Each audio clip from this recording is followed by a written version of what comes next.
Bueno, teníamos entonces una pregunta pendiente, que si la querés repetir, si andas por ahí.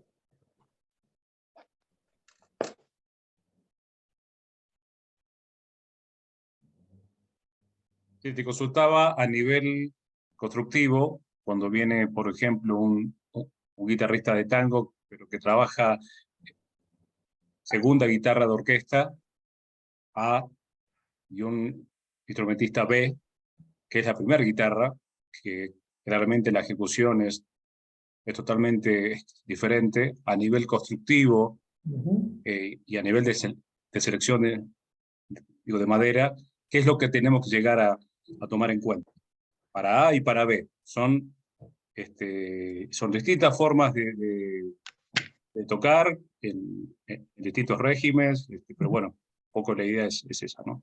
De saber por dónde encarar el proyecto para uno y para otro. En esas cosas, yo ahora te voy a decir lo que haría yo, pero en estas cuestiones también juega mucho en el músico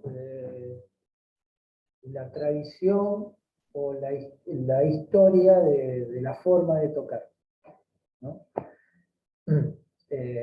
¿A qué voy con esto? Que por ahí los guitarristas de tango dicen la guitarra tiene que ser de nogal, por ejemplo. Y yo te puedo decir que algo de razón tienen. Porque si bien ya dijimos y hablamos de que el fondo y el aro no tienen una influencia mayor en la sonoridad final del instrumento, sí le dan una cuestión tímbrica que sutilmente cambia. Y el nogal tiene como una tendencia a hacer las guitarras más pastosas en la sonoridad, con mayor graves y más como, sí, como que les recorta los agudos. Yo supongo que tiene que ver un poco con la porosidad que tiene el nogal. Y que entonces ayuda a chuparse, a usar a hacer un poco de esponja de los sonidos más agudos. Entonces suele tender a tener un sonido un poquito más pastoso, más empastado. Entonces, algún caso, alguna mirada por lo menos hay que hacerle a lo que ellos traen como bagaje histórico. Cosa que después uno podría resolver algunas cosas de sonoridad, aunque la estética no combine con lo que ellos venían pensando. A veces también ayuda a hacer algo que más o menos esté acorde a lo que sí están acostumbrados. Entonces, por ejemplo, una guitarra de acompañamiento suelen ser de cajas un poquito más grandes, con un sonido que tiene que ser bien balanceado, pero nunca tiene que tener más volumen que la primera guitarra. Y la primera guitarra tiene que ser una guitarra con mucha respuesta sonora, con volumen y con ataque.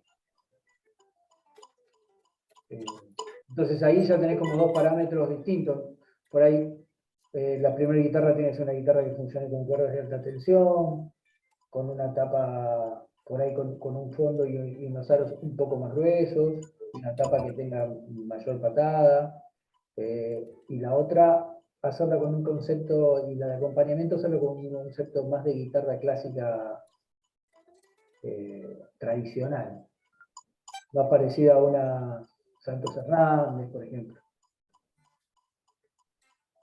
¿El baretaje sería el mismo? No, por eso te digo que por ahí una guitarra de acompañamiento sería más parecida a una Santos Hernández, con un baretaje un poco más tradicional, por ahí de 7 Torres. varillas, una Torres, totalmente simétrico. En cambio, la otra ya puedes tener un abanico asimétrico, recortando, digamos, cruzando barras para hacer más rígida la zona de los agudos, estirando barras del lado de los graves, para que los volúmenes sean parejos en los dos lados. Bueno, fíjate esto del puente, el tiro de cuerda puede ser distinto también. Entonces hay un montón de cosas. La guitarra de acompañamiento tiene que ser una guitarra, para mí tiene que ser una guitarra blanda. Alguien dice que era un micrófono abierto, que anda molestando. Y la otra tiene que ser una guitarra con mucho poder. Entonces, también puede ser una elección distinta de la madera de la tapa. Claro, o sea, Podría ser una a guitarra veces de va un pino abeto y otra de un red cedar. Entonces tenés dos características sonoras distintas. la cedar para la segunda, para la de Claro, acompañamiento. claro. Y después también un poco ver cómo son los instrumentos que ellos ya traen. A veces tienen buenos instrumentos, a veces no, a veces llegan al taller con la intención de mejorar su instrumento para mejorar su sonoridad, y a veces ya vienen con muy buenos instrumentos y quieren otro para tener un plan B, para tener, y por lo menos hay que equiparar esa calidad o para arriba. Entonces son un montón de cosas para ver. Ahora, después, ¿qué hacer para que eso funcione como vos pensabas? Y cada uno debemos tener nuestro libro, ¿no? Para eso, de formas de construcción. Todos sabemos que es tan importante la selección de una buena madera como el trabajo que le vamos a hacer para que el instrumento sea bueno. O sea, hay un 50-50. Tenemos que tener una muy buena madera, de la mejor selección posible que tengamos, pero también tenemos que tener una construcción lo más excelente posible para lograr hacer un buen instrumento. El camino que nos lleve a ese, yo estoy seguro que le pregunto a cada uno de ustedes y todos tenemos un camino que igual que hablamos antes de la sonoridad, que en muchos lados vamos a coincidir, pero que en otros lados no. Cada uno va a tener su técnica y su abanico y su espesor de tapa que le funciona bien, lo conoce y desarrolla por ahí su camino. Y no hay mejores y peores, todo funciona. Todos sabemos que si no hacemos una tapa extremadamente gorda o extremadamente fina, funciona. Si hacemos un abanico de un Torres básico para arriba, va a funcionar.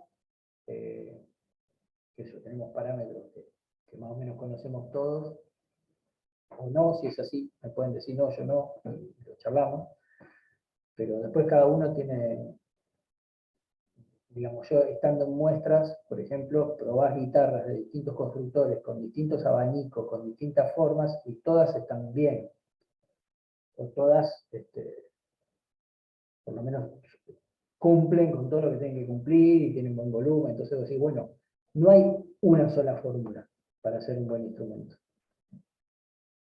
Es estar lo más seguro posible en todas las cuestiones técnicas y después hacer cada uno el desarrollo y el camino propio, ¿no?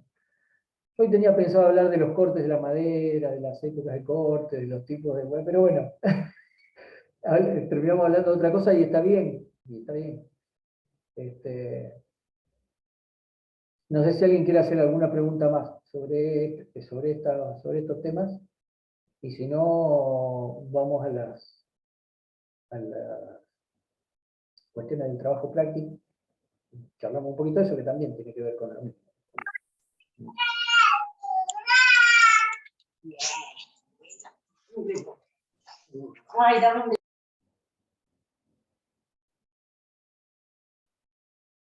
Vamos a ver lo del trabajo. Digo, una cosita antes, para terminar, para más o menos cerrar con el tema de esto de las maderas. Tengo que pensar cuánto nosotros sabemos de cada madera cuando vamos a comprarla, ¿no? ¿Cuánta información tenemos sobre eso? Tenemos la información técnica de la madera, que por ahí puede pasar, como hablábamos recién, de que uno la busque antes, como decía Emiliano, y diga, bueno, voy por esta que más o menos reúne las características que yo estoy buscando. Vas, la compras, puede ser en un corralón de madera, puede ser en una maderera o puede ser en un distribuidor de maderas para lutería. Y entonces viene la pregunta, ¿está estacionada la madera? Sí, está reseca. Ya es una pregunta que es una respuesta que nosotros no sabemos si es cierta o hasta dónde es cierta.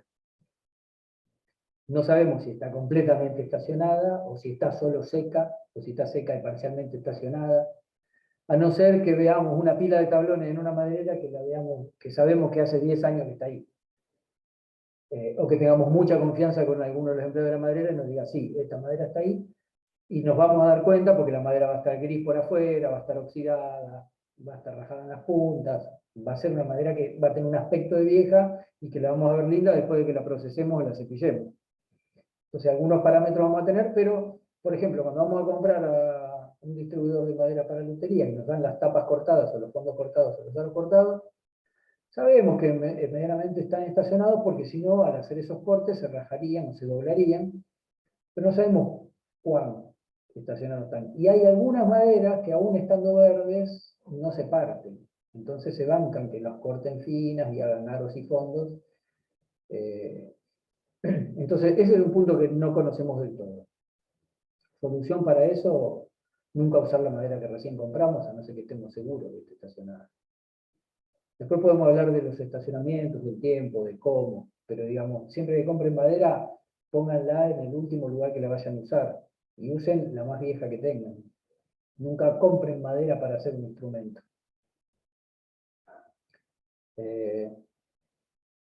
A no ser que, bueno, tienen que guardar esto. A no ser que bueno, que estén seguros que la madera esté así. Hay lugares, no acá, en Europa hay lugares donde uno compra madera y viene con un sello certificado de un ente regulador, como si fuera el INTI de acá, que dice la fecha de que empezó a estacionarse esa madera.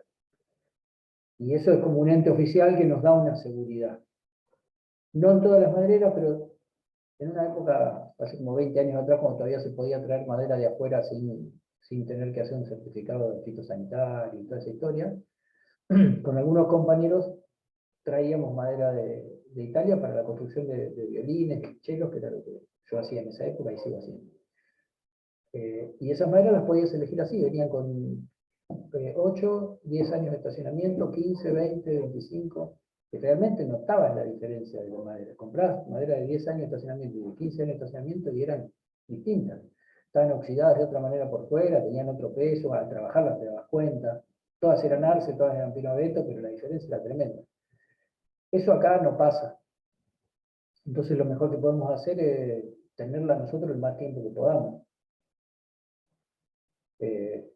Podemos darnos cuenta, y si no, como decía, rescatar la madera de otros lados, que ya sabemos que si encontramos un pedazo de roble, de eslavonia, o un pedazo de una puerta vieja, que sabemos que es de una casa que tiene 80 años, bueno, es una madera que está súper estacionada, de una manera ideal, porque estuvo pintado, barnizada, bajo techo, en un ambiente casi controlado, entonces un estacionamiento óptimo, esa madera está bien segura. Eso es algo que no sabemos. Otra cosa que no sabemos es, en el mismo tipo de madera, dónde creció, a qué altura, de qué lado le daba el sol al árbol, que son todas cosas que producen pequeños cambios en el mismo tronco. En un tronco de un árbol, del lado donde sale el sol, la madera es un poco más dura que de donde se esconde. O del lado donde recibía los vientos más húmedos que venían del mar, que hay un montón de cuestiones que si nosotros no fuimos a cortar el árbol, no las vamos a conocer nunca. Y que estaría buenísimo que conociéramos, pero casi imposible. Entonces, hay un montón de datos de la madera que nunca vamos a tener. Que sí podemos ver o estudiar cada una de las maderas haciendo algunas pruebas, como ya vamos a hacer, y teniéndola y probándola, sabiendo cómo funciona. Entonces, nada, quería como cerrar con eso, ¿no? De que hay algunas cosas que siempre nos van a faltar. Cuanto más datos podamos reunir nosotros de la madera investigándola en el taller, mejor va a ser, más allá de los datos técnicos que podamos bajar de la web, conseguirnos un libro y los que nos digan distribuidor. Eso de las maderas que conocemos y usamos todos, ¿no? El pino abeto, el red cedar, el cica, el palo santo, el palisandro, el de Bolivia, la caoba, la de roble, la guayulina, que más o menos conocemos. Después hay un montón de maderas que no conocemos que nos llegan y bueno, a veces sirve compararla con alguna de esas, de las que ya conocemos, para ver a cuál se parece más, para saber de qué más o menos estamos hablando, y a veces hay que investigarla. Y a veces te sorprenden también las maderas, ¿eh? A veces las maderas que menos pensabas tienen un resultado que decís, ¿por qué no se usaron? ¿O por qué no se usan? Y muchas veces tiene que ver con una cuestión de dónde viene la costumbre de usar esa madera, de, no sé, más que nada de eso, y de comercialización también, ¿no? De las maderas que hay cantidad que se pueden comercializar, las que se plantan, las que no. Digamos, tiene que ver a veces más con eso que con la calidad de la madera. Eso. Vamos a las dudas sobre el trabajo. Vale. No sé si con les ha pasado también, pero la verdad que no encuentro todas las respuestas, digamos, a las preguntas. Incluso buscando por internet, no sé si es que estoy buscando muy mal, pero hay por lo menos 6 preguntas o cosas así que no sé muy bien. Incluso eso que preguntabas de qué diferencia había entre el secado y el estacionamiento, que ahora mismo ya diste pista de que son diferentes, incluso eso no lo tenía claro y no lo encontraba, no sé, no lo encontraba. Eh, no sé si hacerte las preguntas o qué. Sí, no, las podemos ver. Igualmente, en la plataforma, tanto en la biblioteca como en la videoteca, ustedes van a la biblioteca de la plataforma y a la videoteca de la plataforma Maderas y Materiales, y ahí hay un montón de información que les va a servir, que les recontra la sobra para hacer este trabajo. Claro, yo me acordaba que dijiste, tienen mucha información, no hace falta que busquen por fuera, y yo digo, pero no la encuentro. Claro, a lo mejor en la biblioteca me parece que no revisé muy bien. Por ahí va la cosa, quizás. Y si no, hay varios libros subidos que tienen la información. Inclusive algunas URLs que son así a páginas que tienen esa información también. Más que nada del estacionamiento, de la forma de estiva, de la época de corte, de todo ese tipo de cosas. Con respecto a esto Claro, específicamente, a la diferencia entre secado y estacionamiento, es la madera cuando recién se corta, primero hay una época de corte que es ideal, que nosotros tampoco sabemos si la madera que vamos a comprar fue cortada en ese momento o no, porque la industria maderera corta todo el tiempo. Pero lo ideal es cortar el árbol cuando la savia está con menos circulación y en las raíces, que es durante el otoño, fines del otoño, principios del invierno. Entonces ahí la madera ya, cuando uno recién la corta, ya contiene menos cantidad de savia en los capilares de la madera. Eso va a hacer que ya sea más liviana y que se seque y que se airee de una forma más rápida. Después, cuando eso está recién cortado, tiene una cantidad de agua dentro que se mide en humedad relativa, que es lo primero que se desaloja en la primera etapa del secado de la madera. O sea, lo primero que le pasa al árbol cuando recién lo cortás es que empieza a sacar todo el agua que contiene. Empieza a evaporarse el agua que contiene mezclada entre otras sustancias, o sea, no es agua que está dentro del tronco, pero casi, está mezclada con otras cosas, es humedad que se empieza a evaporar, que si eso sucede muy rápido es cuando las puntas se quiebran, si el árbol está cortado en verano, por ejemplo, que estaba todo activo, y el secado es muy rápido, se rajan, se quiebran, entonces se corta en otoño para que eso no pase. Si la primera parte de evaporación de humedad es media lenta, es mejor para el árbol, por eso se recomienda no tirarlo al sol, sino ponerlo en un lugar que corra aire pero que esté a la sombra. Hay métodos que se tiran al agua, a pesar de que parezca de que uno le está incorporando más agua, no, estabiliza, digamos, el tronco adentro del agua no tiene mayor humedad adentro que afuera. No hay una diferencia de humedad entre el exterior y el interior de la madera. Entonces, se va vaciando de otro tipo de sustancias como de savia, de lignina y cosas que contiene el tronco, sin deformarse, sin achicarse tanto de tamaño. Entonces se raja menos. Después de un tiempo se saca del agua y se termina de secar. Eso es uno de los métodos de secado. Si no, bueno, en la primera etapa, si uno hace un secado natural, digamos, se corta el tronco y queda tirado ahí o esquivado en una pila de troncos, la primera etapa es la etapa más rápida y es el desalojo de humedad del tronco. Entonces eso se puede hacer naturalmente, que llevará 3 meses, a 6 o a 1 año, de acuerdo a la madera, al tipo de especie que sea, porque no todas se secan con la misma rapidez o al mismo tiempo. O también puede ser que se haga un secado artificial, que se hace con hornos, se meten, si uno va por Misiones o parte del Chaco, parte de Corrientes también, hay unas industrias madereras que tienen unos galpones enormes, que en realidad son hornos. Uno ve saliendo humo, que es vapor, de una de las puntas, y del otro lado hay mecheros de gas o leña. Y ahí cortan las tablas, las apilan y le ponen calor, 28 o 30 grados, y aire, y la secan. Entonces lo que logran es tener una madera que tiene capaz que un 20, 18% de humedad, 30% de humedad. Y dicen, bueno, la madera está seca. En realidad lo que hicieron es desalojarle toda el agua que contenía adentro. Hay otros métodos que son por unos cámaras donde por presión le inyectan vapor a la madera, la inflan en la madera de vapor y después se lo extraen. Entonces todo eso le hace como un lavado y un secado artificial. Y después un secado químico también. Eso ya no sé cómo se hace, pero sé que existe. No sé cuáles son los productos que usan para hacer la reacción, pero son también así por inyección de pulverización, inyección a presión de productos. Eso es un sistema de secado y lo que hacen es lograr una madera que está un poco más estable porque contiene menos humedad.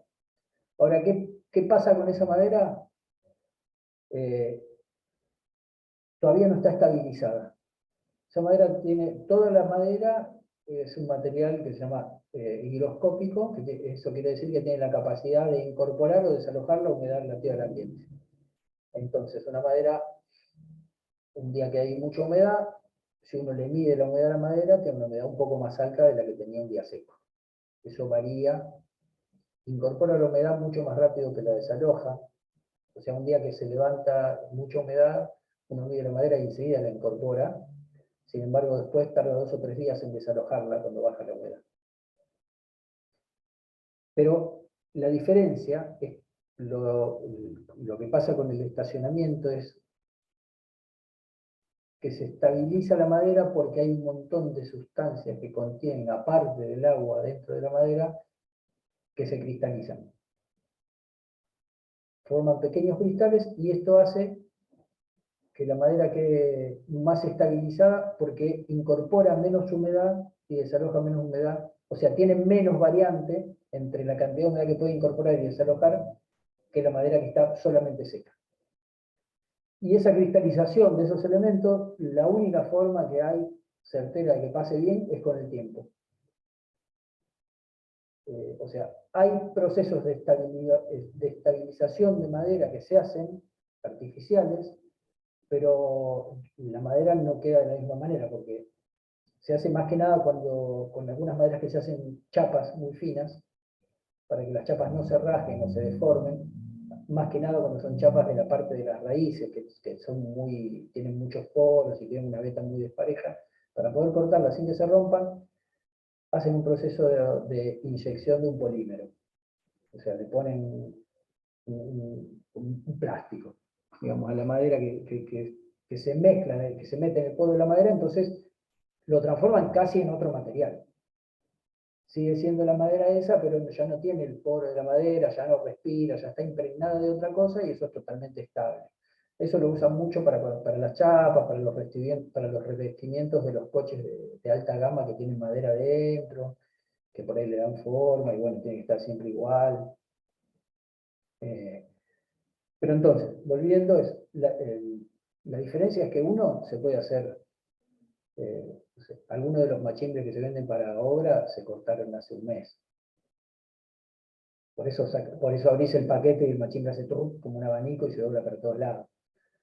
Y una madera estacionada, con una seguridad de estabilidad que a nosotros nos sirva, por lo menos tenemos que pensar en más de 6 años, 5 o 6, como base.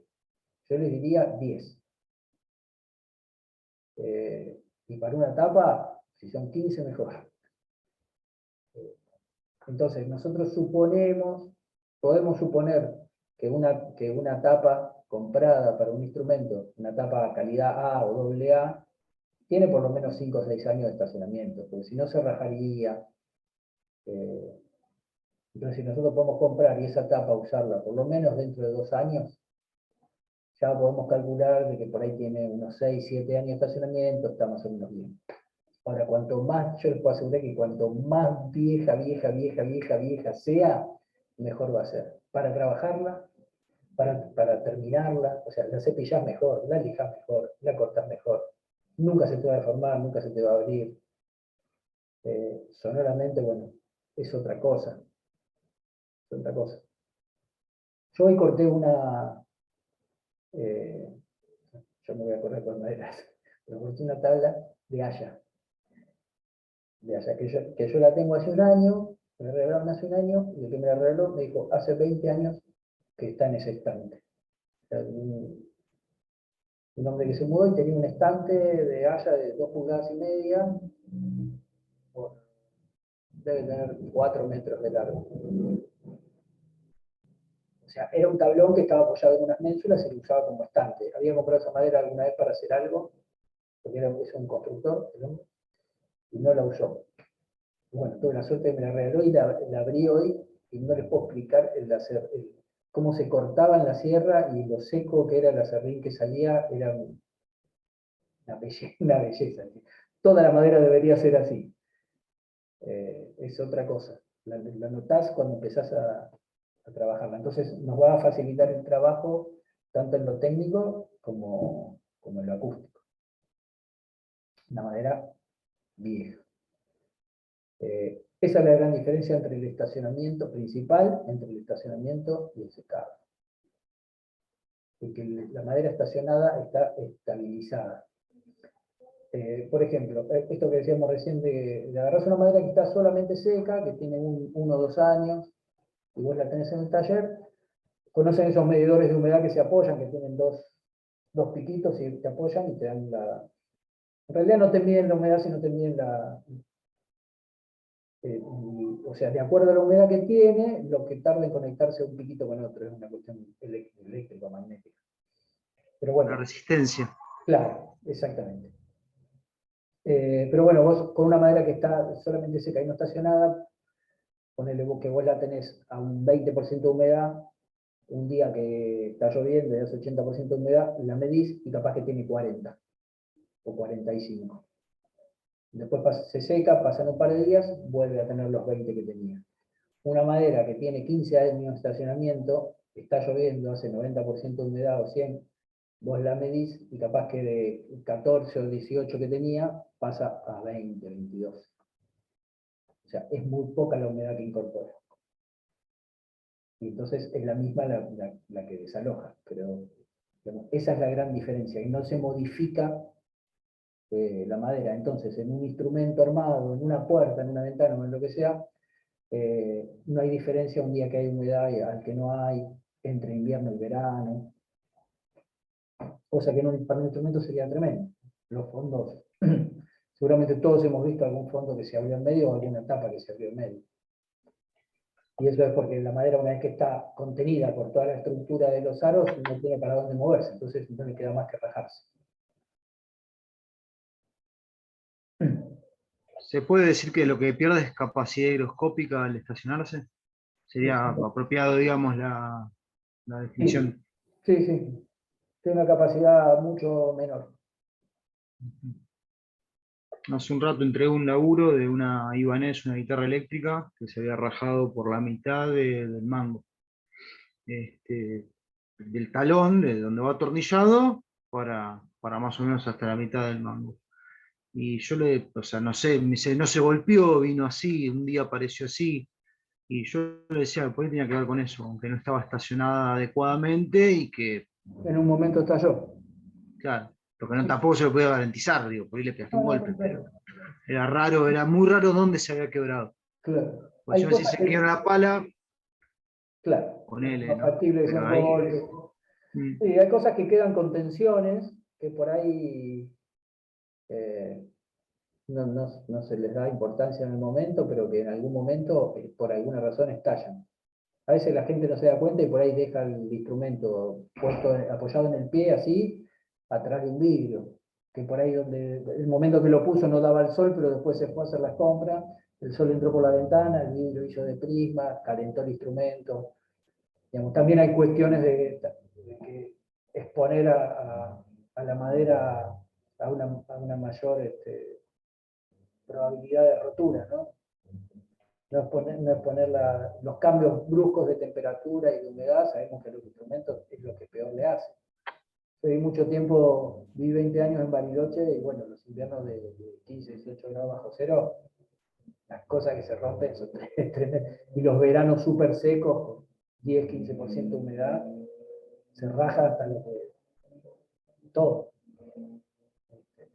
Y entonces uno está en la casa con la calefacción, mete el instrumento en el estuche, se va a tocar y lo abre en un lugar que hay de golpe 20 grados menos, bueno, algo puede pasar. Cuanto más estacionadas está la madera, también son menos las probabilidades de que le pasen cosas en estas situaciones. Todo ayuda. Nos quedan 6 minutos más. Si quieren podemos renovar otra vez y si no, hagamos algunas preguntas más sobre lo que lleguemos del trabajo práctico. Y nos vemos, no el próximo viernes, porque no voy a estar, sino el otro. Subí al calendario las próximas fechas, para que cualquier duda se fijen ahí, de las próximas clases que vamos a tener. Y les hice un videito que no lo terminé de compaginar, pero después se lo subo, de la clase anterior que no me pude conectar, y eso así más o menos quedamos actualizados. Podemos hacer esto, si quieren en la semana hago otro videito de los ítems de este trabajo práctico, más o menos guiándolos, no les voy a dar todas las respuestas, no, pero dándoles una guía más cercana al laburo, para que lo puedan hacer más rápido, porque la idea no es que les cueste, sino la idea de esta materia me parece que es aprender a pensar el material con el cual trabajamos, sea madera o sea otra cosa. Para entenderlo y para que no nos supere eso, para que entender a leerlo y poder interpretarlo y que nos permita hacer lo que realmente queremos. Si alguno de ustedes trabaja con otros materiales, bueno, los que hacen vientos seguramente trabajan con bambú y con alguna otra cosa, por ahí. Pero si alguno de los otros también trabaja con otros materiales, estaría bueno que para la próxima nos cuente un poco y los investigue. Si no lo sabemos, los investiguemos también. Igual para la última parte de la materia, siempre hablamos de materiales nuevos y alternativos que nos permiten reemplazar la madera, digamos, no reemplazarla exactamente, sino poder usarlo como alternativa obteniendo una buena respuesta, como son el carbono, la fibra, bueno, ese tipo de cosas, que ya veremos. ¿Alguna pregunta más que quieran hacer? Quedan 4 minutos, podemos hacer una respuesta de cualquier cosa. ¿Alguna otra pregunta que te acuerdes que no hayas podido encontrar respuesta? A ver, pero creo que a lo mejor voy a tener que revisar la biblioteca que debe estar ahí, pero si preguntas como, bueno, las especies de crecimiento continuo, las de temporal, cuál es el tiempo de crecimiento promedio de las coníferas como para ser cortadas, y el de las latifoideadas. Esas creo que, no sé, Sí, no son respuestas difíciles de encontrar ya. en algún libro de botánica o en la página del INTA, pero con respecto a las especies, la podemos pensar como en dos, y las especies de crecimiento continuo son en general las que crecen en climas tropicales o subtropicales, donde no hay inviernos y veranos con tanta diferencia, y entonces el crecimiento muchas veces es más lento, de ahí vienen en general las maderas más duras, las semiduras. El crecimiento por ahí es más lento de algunas especies, que crecen ahí, no de todas, pero continuo. Si bien hay una época de mayor crecimiento y una época de menor crecimiento, la curva es leve.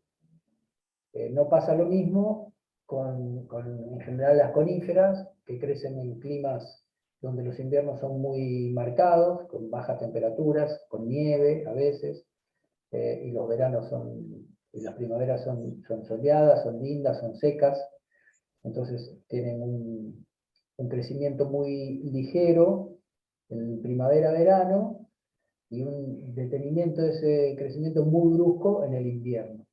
Eso es lo que hace, lo que da los anillos en la madera y lo que después conocemos como las vetas, en las tapas de las maderas. Los anillos más oscuros son acumulaciones de resina que corresponden a un invierno o a una época de no crecimiento, y la parte blanda de la madera o el anillo blando de la madera es el verano. De acuerdo a eso, nosotros podemos saber, por ejemplo, cómo fueron cada uno de esos años. Si fueron años muy lluviosos, entonces el árbol tuvo un crecimiento mejor y más rápido o mayor. Si los inviernos fueron muy duros, la acumulación de resina fue muy largos, el anillo de resina es más ancho. Entonces, si nosotros vemos cortando un árbol cómo son toda la historia de esos anillos, podemos llegar a saber año a año cómo fueron las temporadas de lluvias y de sequía por el crecimiento de ese árbol. La información que contiene un rollizo en sus marcas o en sus vetas es grandiosa. Se puede saber si hubo incendios, si hubo un volcán que explotó, si hubo cenizas, por el color de la madera, si hubo mucha lluvia, si hubo inundaciones. Bueno, todo está registrado ahí. En las otras también, pero las vetas no son tan notorias, por ahí son un poco más claras y un poco más oscuras, pero no hay tanta diferencia entre blando y duro, como pasa en los pinos, en la conífera. Que hay algunos que son, digamos, la pinotea, por ejemplo. Tiene una veta con una acumulación de resina que es un vidrio, y lo otro es, si bien es más duro que un finoveto, es relativamente blando. De hecho, a veces cepillás, pasás por la cepilladora una pinotea, y si la apoyás en la cuadra arriba, entre beta y beta queda un surquito que lo tenés que arreglar con una raqueta o algo así, porque la beta más blanda se come más que la de resina. Entonces, principalmente la diferencia es esa, nos crecen en latitudes